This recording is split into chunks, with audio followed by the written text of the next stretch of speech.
The light heavyweight division is dead and buried. Carlos Ulberg gets a crazy knockout on one leg last night over Jiri Prochazka, and we didn't go for that. But before we get into all that, we're going to cover and recap the whole card, starting from the very first fight on the early prelims. I know, real banger of a fight.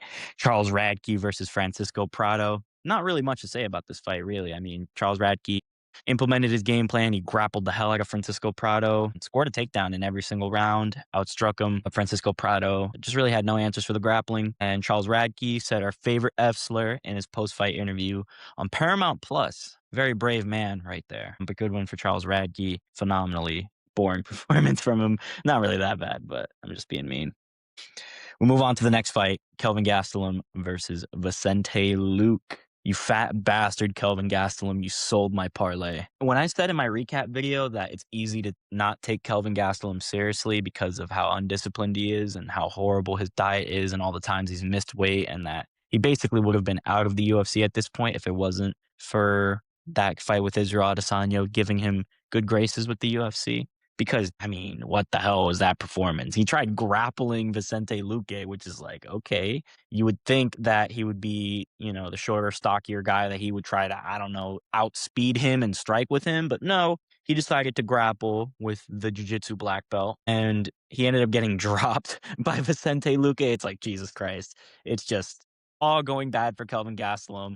And then to add insult to injury, he tries to get up, like looking like an unathletic, like fucking uncle coming off the couch, having one too many beers, super slow, obviously gets his neck snatched up by Vicente Luque. Vicente Luque has a nasty, or I think it was actually a Darce choke, but they're like, it's same difference, same thing.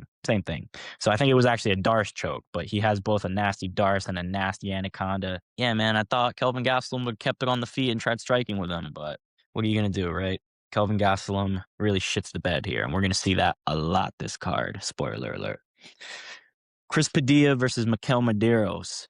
Absolute robbery. This fight was not a draw. I don't know what happened, if Bruce Buffer read the wrong scorecard or something, but this fight was not a draw. I mean, Chris Padilla won every single round, and Mikel Medeiros got a point deducted, so I don't know what's going on here. I don't know what's going on. I mean, he won every single round, in my opinion. He outstruck him in every single round. Like, he got the takedown. Like, I don't know what else there is to say. Like, I don't know what the judges were smoking in this fight, but that fight should have gone to Chris Padilla. I think we all agree. Chris Padilla's team should straight up, like, file a complaint to the commission or something, because that shit is crazy. My man deserves his win bonus. But we move on to the regular prelims with Tatiana Suarez versus Godinez. Now, shoot, I haven't been saying who I got right. So wait, I got the Charles Radke one right. I got Kelvin Gastelum wrong, you fat bastard. And I guess I halfway got Chris Padilla because it ended up being a draw, but like, he won that fight. So I'll take that. But this one I definitely got right. I almost got it wrong because I'm not going to lie, at the last second, I was very tempted to switch my picks. And I'm not going to lie, man, I'm a real dingus. I said I wasn't going to overthink it, but man, I knew that Godinez has some decent scrambling abilities. I know that she can get up to her feet sometimes, even if she does get taken down a lot in her fights. But my original pick was Tatiana Suarez. I said that she was going to out-grapple her, and that's exactly what ended up happening. But the thing was, Godinez did look really, really good on the feet for the first couple minutes of this fight. And honestly, when I saw Godinez outstriking Tatiana like that, I immediately put $10 on Godinez, and then she gets submitted. Actually, no, she gets taken down later that round, and then in the second round, she gets submitted. So I should have just stuck with my guns, man. I overthought it. Very uncasual of me, I know. Tatiana Suarez gets the win. She's back in the win column. So we'll see what happens with her next. We move on to Mateusz Gamrot versus Esteban Ribovics. What did I say? I know that some of you guys want to count Mateusz Gamrot out. Yeah, he's been dropped. He's looked a little shit sometimes. But it's like, people keep saying, oh, man, Dan Hooker beat this guy. Oh, how good is Beneil Dariush? Number one, Beneil Dariush used to actually be pretty good. And I don't even think Dan Hooker won that fight against Mateusz Gamrot. I'm not going to lie. I don't know how the hell Dan Hooker won that fight. I mean, he had his moments, but like, I don't really think he won that fight. It was a split decision. So to me, that doesn't hold that much weight. But yeah, sometimes Mateusz Gamrot can shit the bed. Also, so what? He gets submitted by Charles Oliveira. He's really damn good. Esteban Ribovics, on the other hand, is going to a split decision with Daniel Zellhuber. So I don't want to hear that. I don't want to hear anything about Esteban Ribovics again because he clearly is just not that good. This was a massive, massive jump up for him. And he's going to have to go back to the drawing board, man. Again, I repeat myself. Split decision with Daniel Zohuber. I feel like I've been bullying that guy for the last couple weeks, but he sucks. All right. And the fact that he couldn't get him out of there on such a big card, it's like, I just knew he wasn't going to win this fight, man. Gamrot does what he does best, man. He took him down. Well, I guess he smudged it up is what he did. But we move on to Kevin Holland versus Randy Brown. Another one I got right. I did pick Kevin Holland to win this fight. Again, guys are trying to be too hardcore picking Randy Brown, even though I get it. Randy Brown, I guess you could consider him a little underrated. He does have good boxing, but guess what? Kevin Holland just kicked his legs out from under him, and it kind of just took away all of Randy Brown's pop, all of his movement. I mean, yeah, he just really cannot take low kicks very well, can he? I've seen Randy Brown get chinned a lot, and even though Randy Brown was actually getting his licks in this fight, I think overall Kevin Holland, I think those leg kicks early on really, really stunted Randy Brown. I think it really messed with his movement, his power. And yeah, Kevin Holland got the win. Wasn't the most impressive. He almost got the submission. Almost. I think he almost got him with almost got him with a Darce choke. And sadly, I actually did have Kevin Holland by any finish. I had him by knockout or submission. It was so close. So damn close. But yet so far. Kevin Holland doesn't get his easy money win, unfortunately. But we move on to the Ole Ole Ole Fest. Patricio Pitbull versus Aaron Pico. Another one I got right.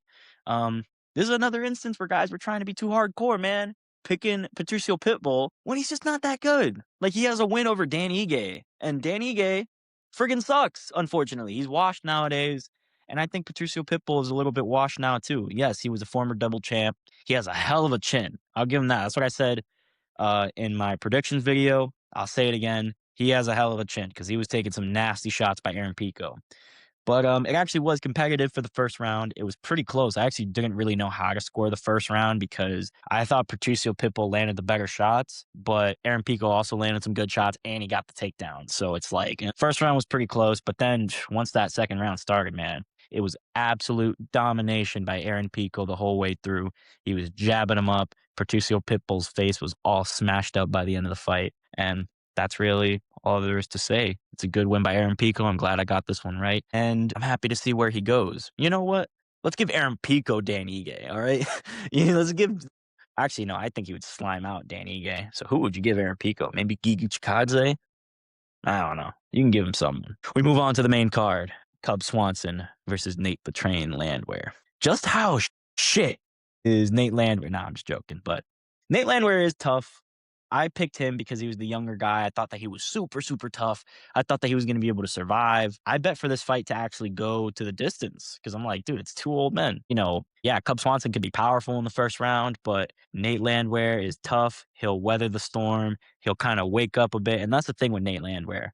He really needs to kind of wake up in these fights. He needs to get hit a couple times. And before that, man, before he warms up in the fight, he looks old and slow, and it's just he looked horrible. He looked horrible in this fight, and Cub Swanson came out like a friggin' demon, having like the best performance of his whole career. Feels really shitty because I picked Nate Landwehr, but hey, it was one of those feel-good moments. Cub Swanson, he doesn't go out on his shield. He goes off, rides off into the sunset with a win and a friggin' hell of a performance in front of his kids, in front of his family.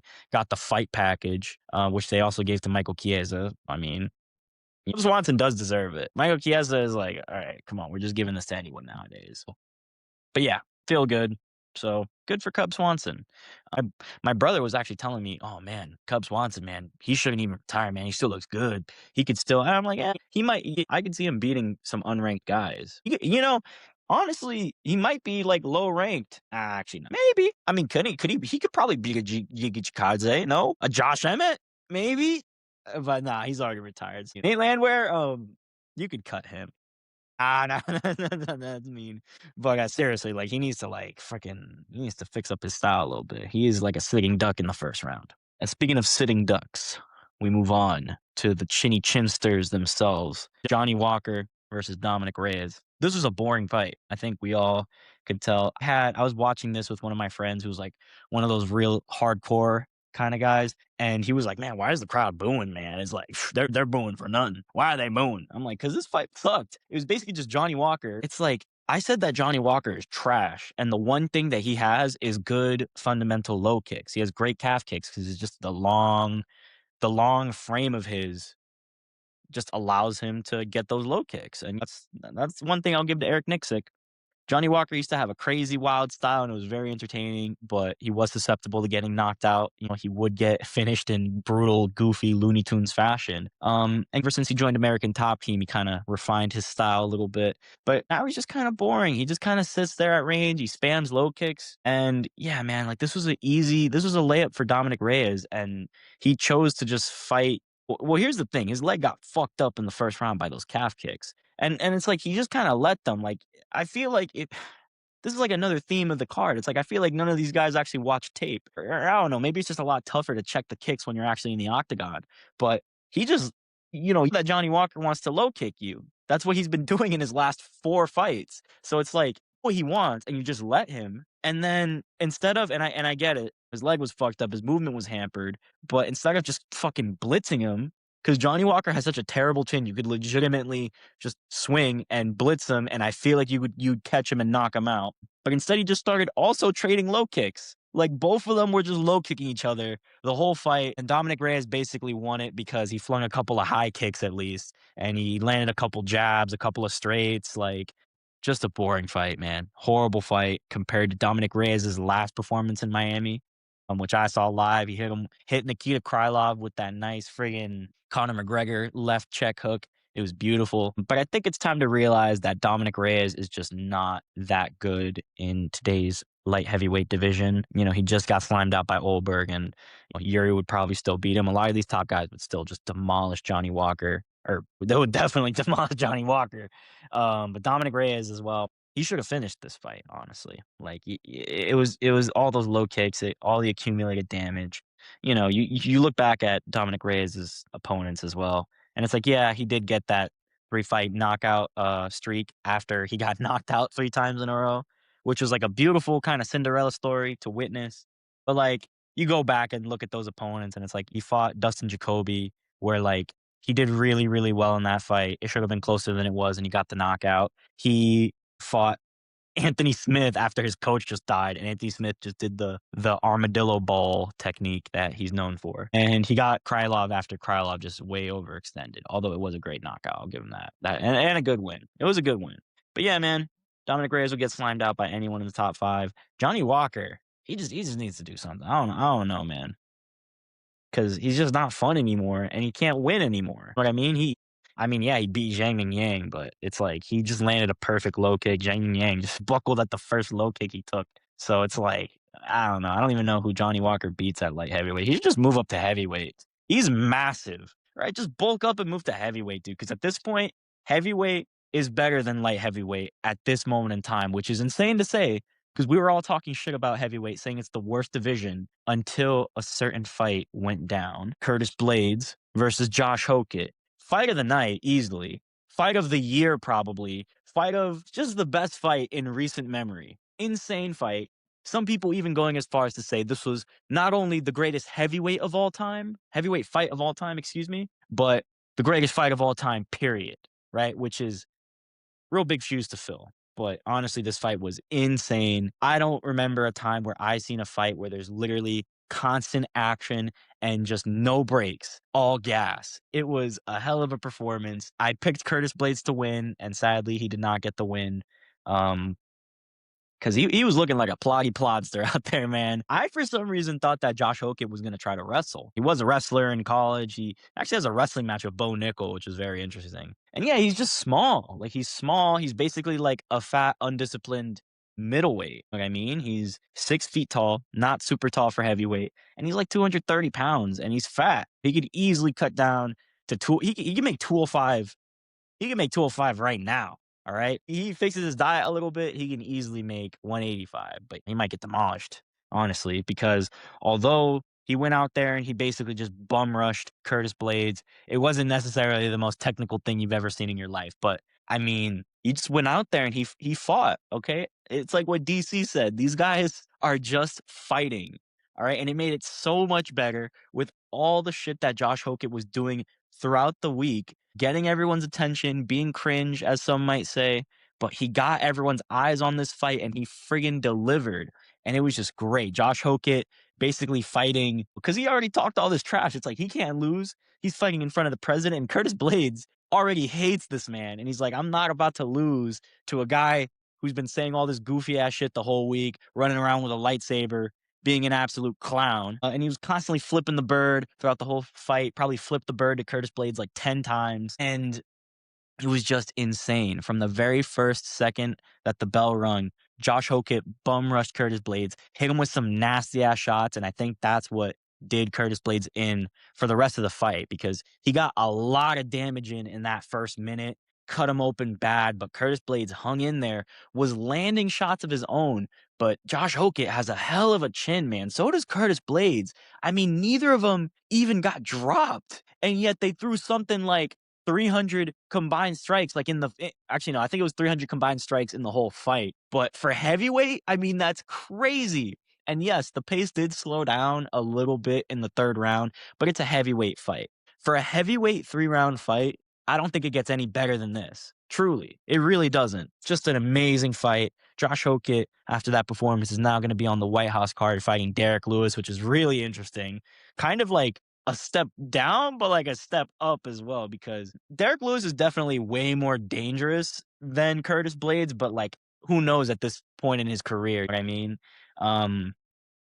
Because he tends to give up. He gave up against Waldo Cortez Acosta. And yeah, man, I'm just so excited to see that fight. I really am, because Josh Hockett on the front lawn of the White House is just going to be ridiculous against Derek Lewis. I mean, it's a ridiculous matchup. Weird matchup. Was only made because Donald Trump loves Derek Lewis. But as a fighter, you want to be, they say be Joe Pyfer. You don't want to be Joe Pyfer. You want to be Josh Hockett. All right? Yeah, he's a little cringe, but shit. In 3 fights in the UFC, he went from some cringe dude on Dana White's Contender series that I saw and made a crazy ass post-fight speech. Who the hell is this dude? In just the span of a couple months, he has some crazy performances, and then he performs in front of the president and just does what he does, gets that fight on the White House card. He's probably going to be a millionaire by the end of this year if he ends up having a good performance against Lewis, which I think he will, honestly. If he has the same speed that he has now, I think he'll be able to destroy Lewis. But then again, it's heavyweight MMA, and Derek Lewis could catch him with a big bopper. But everyone will be counting out Derek Lewis. But I still think Derek Lewis, he's super strong. All right, he did knock out Talashin Teixeira not that long ago, and if he is going to win a fight, he's probably going to win it by knockout. Let's not forget that. He has stone in his hands, and Josh Hockett is very small, but he's fast, man. He's fast. Hell of a performance. They both, or actually, no, Josh Hockett gets the performance of the night bonus, while both of them get fight of the night honors. I mean, easily fight of the night. Fight of the year, easily as well. I mean, just crazy. We move on. Asmat Mirzakhanov versus Paulo Costa, or Paulo Pasta, as everyone keeps saying, because I don't know why. This is like a common thing. I mess up his name sometimes, and everyone else also does this. They call him Paulo Pasta. It's just such a, I don't know, man. He's Paulo Pasta now. Also, shout out to him for liking my Instagram story that one time. But I did pick him to lose. I thought Asmat Mirzakhanov was going to be a big problem. I thought he was going to bum rush Paulo Costa. I thought he could have gotten the finish. That's how I felt at before the fight started. Density max for my ass. He looked old. He looked fat in this fight. Paulo Costa truly is. I think he really is a light heavyweight. I mean, this is his division. He was talking about moving back down. I don't know what you're talking about, dude. You would get destroyed. Paulo Costa would lose to literally everyone in the top 5. He already lost to Strickland. He would lose to Duplessis. He would definitely lose to Chimaev.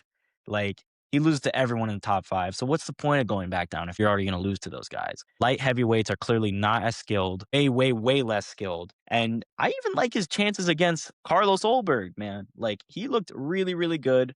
But at the same time, Asmat Mirzakhanov, I mean, what was the game plan there? He was standing there, and granted, he's a southpaw, but I mean, he was just, if you're a southpaw, like already, if you're not throwing that body kick, you're not making the most out of that stance. So he sat there, and he must have known that Paulo Costa, his most dangerous weapon is the body kick. This is exactly how he won his last fight. Roman Kopylov was standing at range, allowing himself to get kicked in the body. Probably because Roman Kopylov is also a kickboxer, so that's why he was standing at that range. Asmat, I don't know what he was thinking standing at that range as a boxer. I mean, seriously, dude. You just got to bum rush the guy. I know maybe it's not that simple. It was just frustrating to watch. And then he gets kicked on like the guard. And I don't know if he dislocated his shoulder or broke his hand, but it kind of just looked like he gave up. Granted, he was getting beat up. But man, it's like we just got to have a conversation about southpaws in general because a lot of them just suck. They just look slow and bad. And I feel southpaws just fight like that to make up for the fact that they can't actually fight. They just try to be tricky and try to confuse you by fighting in the opposite stance. I don't see that many southpaws that just look that amazing. I mean, even guys, the only ones I could think of off the top of my head are like Dustin Poirier or Islam Makhachev. But like their striking always looks slow to me. Conor McGregor, I mean, he had the left hand, man. He had the 1-2 down the pipe. Nothing. Yeah, that's another thing. A lot of them just spam the left hand. It's not interesting to me. All right. And especially if you're not going to be throwing any body kicks or anything, and you're fighting in that opposite open stance and you're just going to let yourself get kicked in the body. I got to maybe watch the fight again, but did he even try to catch any of these kicks? Did he even try to check the low kicks? Or Paulo Costa kicks really hard, but man, it was just a horrible performance by Azamat. I don't know, man. I almost want to call him a fraud at this point because he was looking so good. Granted, the guys that he was beating are not that good. He's beating Rakic and Alonzo Menefield. And this is just the thing, man. Light heavyweights are just not that good. They're just not as skilled as middleweights. I underestimated the lighter man skill from Paulo Costa, and I think that's really the advantage that he had, that lighter man skill and the fight IQ. And yeah, Azamat, just fat Russian, gets destroyed in front of our president. Makes you feel real patriotic, huh? But we move on to the main event of the evening. Jiri Prochazka versus Carlos Ulberg. And I want to kill myself because we now have Carlos Ulberg as champion. This photo that is on the website literally looks, is this a real, is this a real photo? This looks photoshopped. I don't know if, I wish you could see this, but like this looks like a photoshopped image, which makes sense because this guy's it feels fraudulent, man. Like, okay, credit where credit is due. Carlos Ulberg, it was kind of a dog moment to have that messed up leg, fling a high kick still and still stay in the fight, knowing that you have to finish it. And he got that knockout, man. He knew. And yeah, Jiri Prochazka gets knocked out cold again in a title fight. We all hate to see it. This is quite literally the darkest timeline. I haven't felt this shitty after an MMA fight since Alex Pereira lost to Magomed Ankalaev. And when Magomed became champ, I just didn't even want to believe it. Luckily, he had a very short reign. Thank God. This one, I'm a little scared of. I'm afraid he's going to get a layup of a main event, a layup of a fight next, considering that he can heal quickly from this injury. That's another thing that really sucks. This ACL injury means that he's probably going to be out for a while. Hopefully it's not as bad as we think, and we don't even need to do like a whole interim belt thing. But hey, man, if we're gonna do an interim belt, man, if we're gonna throw Jiri back in there, but I don't think they are because he got knocked out brutally. More likely than not, we're gonna get Magomed. I heard people saying Magomed for the title, but it's like nah. Like just because he was champ, like nobody liked him as champ either. But he is, now that Pereira's gone, Magomed is at the top of the division. But I would like to see him fight. I don't know, like a Jiri versus Magomed would be a sick fight, but we'd probably have to wait a while for that. I don't really want to see Jiri back in there for a long while. I want him to recover. Maybe like a Khalil Roundtree. He also got knocked down in his last fight, but that was a little longer last year. I heard that they are going to do Magomed versus Khalil in Abu Dhabi, which would be crazy. I don't really like Khalil's chances in that fight, but Magomed is probably our best chance to get rid of this fraudulent bastard. And like it's bad in the light heavyweight division if we're rooting for Magomed Ankalaev. Magomed Ankalaev is about to get so many fans overnight. All right, just like when he became champ and all these Magomed fans came out of nowhere. All right, and just like how Carlos Ulberg became champ and all of these fans came out of nowhere, same thing's gonna happen again with Magomed. And yeah, where are all these Carlos Ulberg fans coming out of? He would have lost the fight anyways. No, even on one leg, he would have finished the fight. Yuri's just bad. Shut up. Shut the hell up. All right.